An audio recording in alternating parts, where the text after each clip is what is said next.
ইসরায়েলের বিরুদ্ধে যায়। মানি না আমি প্রধানমন্ত্রী, মানি না রাষ্ট্রপতি, আমি ইমান বড়, আমার মারবার, ইমানটা নিবা, জেলে নিবা, ফাঁসি দিবা, তাই তো? তোমাদের সংবিধান যা বলে, তোমাদের আইন যা বলে তুমি তা করবা, আমার আল্লাহর আইন যা বলে আমি তাই করব।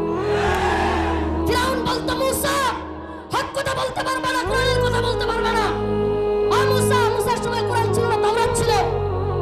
ফিরাউন বলতো তাওরাতের কথা বলতে পারবা না মুসা, হক কথা বলা যাবে না।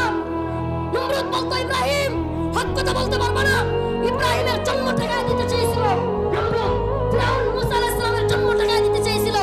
যখন মুসা আলাইহিস সালাম বড় হলেন, নবুয়ত পেলেন, ইব্রাহিম আলাইহিস সালাম নবুয়ত পেলেন, বড় হলেন, ইব্রাহিম আলাইহিস সালামকে বলতো, হে ইব্রাহিম হক কথা বলা যাবে না, সত্যের বাণী পৌঁছানো যাবে না। হে মুসা সত্যের বাণী পৌঁছাতে পারবা না। মুহাম্মদ আরবিকে বলতো আবু জাহেল, হে মুহাম্মদ সত্যের বাণী, কোরআনের বাণী পৌঁছাতে পারবা না। এ যুগেও যদি তোমরা বলো মামুনুল হক বন্ধ করে দেওয়া হবে, রফিকুল ইসলাম মাদানী সত্যের কথা বলতে পারবা না, তবে তো আমরা বলবো তোমরাও আবু জাহেল, ফিরাউন, নমরুদের উত্তরসূরি।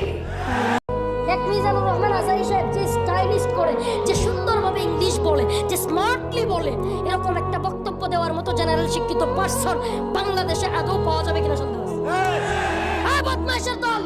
আজকে এই দেশের সিস্টেম, এই দেশের সমাজ ব্যবস্থা, অর্থনৈতিক ব্যবস্থা, রাষ্ট্রীয় ব্যবস্থা, পারিবারিক ব্যবস্থা সবকিছুতে আজকে কুসংস্কার করে গেছে।